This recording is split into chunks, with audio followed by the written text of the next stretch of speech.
All right, moving along, we'd like to introduce Lori, who will be giving the introduction for Terry's speech. Please welcome Lori.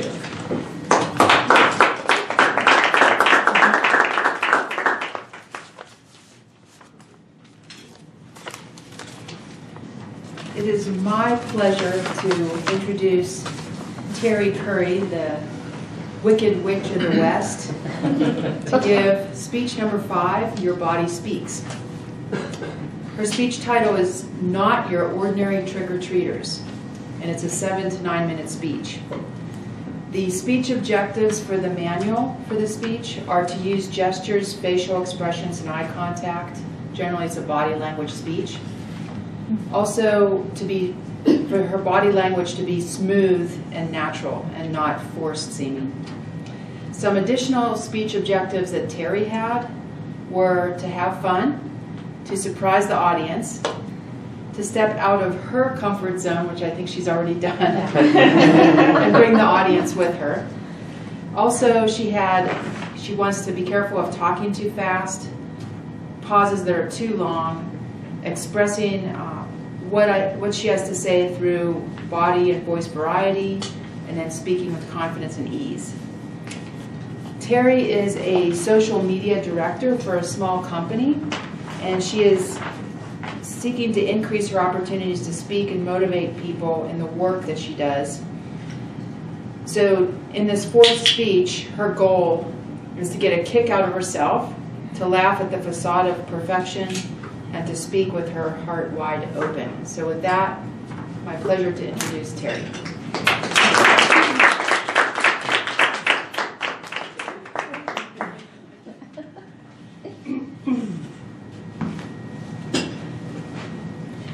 I'll get you, my pretty little dog, too. Who isn't afraid of the Wicked Witch of the West? 3 years ago, on October 31st, I wore this very costume to a 2nd grader's Halloween party. It was being held in Penn Elementary School, known as the dumping ground for the city of Chicago's behavioral problems and delayed learners.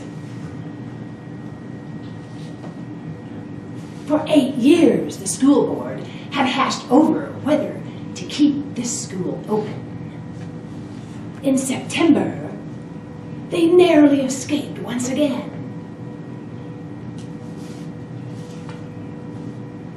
Condemnation! And I began mentoring these rugrats in reading and math. I was known as Dr. Curry because their teacher, Miss Braun, thought it better I be touted as a doctor to these kids than a hapless volunteer.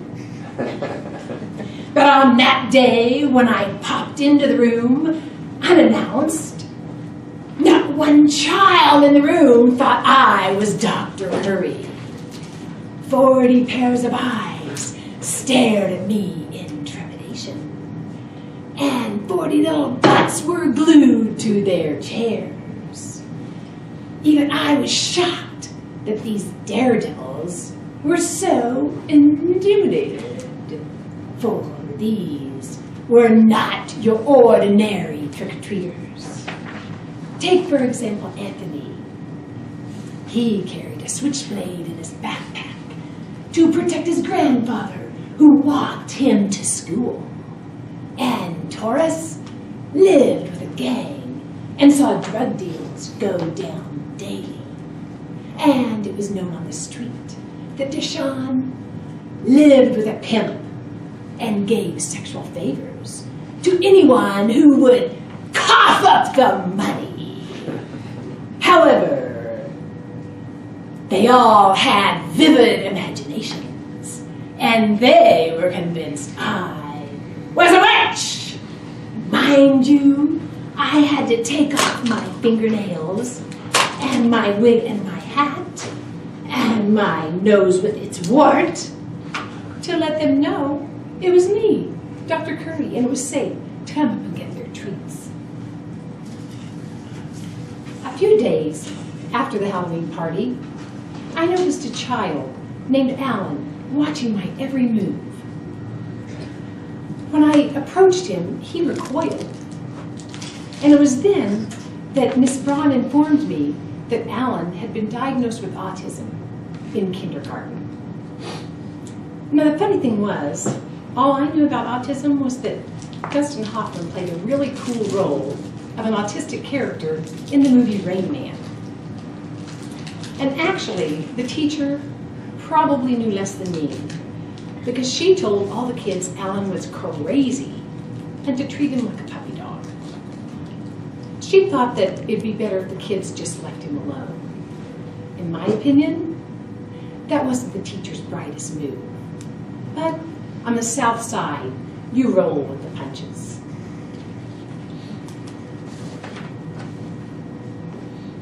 Besides, I had an idea. I made a deal with the teacher to work exclusively with Alan. He and I started hanging out together and eating lunch in the classroom, away from the other kids. We always greeted each other with a handshake, a blink, or a hug, and it was Alan's choice. One day when I arrived, he was adamant his feet were frozen to the floor. So I pulled out an imaginary hairdryer, melted the ice around his shoes. He was good to go. Another time, he came and he proclaimed he was blind. And when I became blind too and started bumping into walls and chairs, he started giggling and came to my rescue. We made the coat closet our special learning center. The smaller space made him feel more comfortable. One minute he would be molding clay, the next minute he would be reading out of a 9th grade level book. And 2 seconds after that, he'd be on the top of a chair, rattling off a story about his grandfather who lived in China with a Mongolian tiger. I mean, this kid had a photographic memory. He knew every species, creature, habitat on the planet. And his favorites were the Komodo dragon, the chocolate mongoose, and the red-tailed boa constrictor. Little by little, some of the other kids wanted to play with Alan and I in the closet. One day, Anthony and Taurus joined Alan in molding a house, a couch, and a lamppost out of clay. Then they rummaged around the closet and found some little plastic people to live in their house. Before I knew it, these 3 boys had their people huddled around the lamppost, negotiating the sale of a kilo of Colombian Bam Bam. Now, the deal came off smoothly, but the boys were most excited that none of their people got shot. After many months, Alan and I took a big step and decided to eat in the lunchroom. Alan picked a table in the far corner where we could be alone. To my astonishment, every boy from our class, one by one, made their way to our table to eat with Alan and me. The teacher was flabbergasted. She said she'd never seen such camaraderie between the kids and Alan. The end of the school year rolled around, and we learned that Penn was to be shut down and not reopened. Alan came to me and he said, "I asked my mama for $2, $1 for my lunch money and $1 for you. But she said no." I said, "Well, Alan, you don't owe me any money. Why would you give me $1? And he looked at his feet and he said, "I know, Dr. Curry. I just wanted to because you've been so kind to me." I never saw Alan again after that, but it never fails. Every Halloween, when I pull out this costume, I think of him. And I ask myself, how many other little trick-or-treaters are out there just waiting in the wings to rock my world? Thank you. Next, I'd like to do the evaluation, so I'm going to reintroduce Lori back to the podium.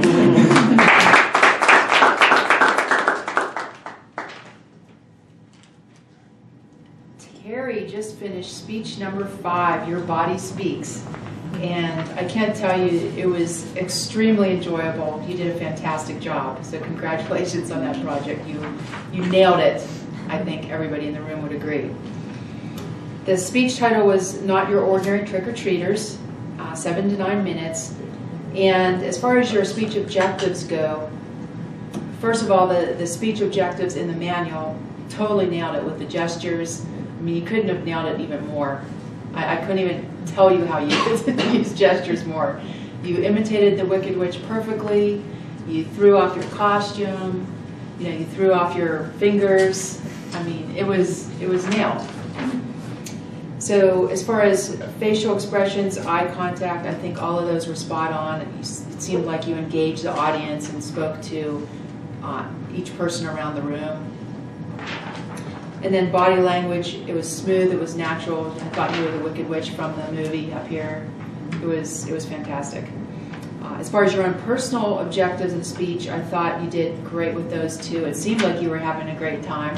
You didn't seem nervous at all. I couldn't believe it. You're up here dressed in a costume, which I would be horrified at being in to begin with. And then you're feeling like it's like you're dressed for work or something, you know? So I thought you looked like you had a great time. You definitely surprised the audience, I think, with just even coming up and being dressed today to begin with. It seemed like you weren't really stepping out of your comfort zone. You seemed super comfortable doing the part. You didn't talk too fast. Your pauses weren't too long. I thought you nailed pretty much all of your objectives.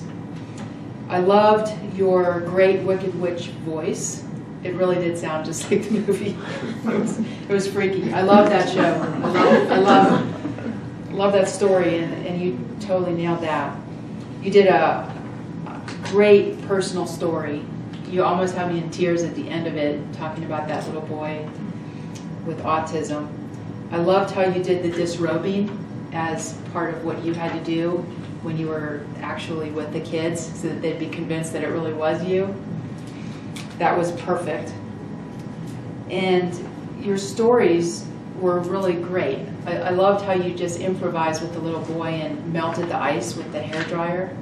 That was brilliant.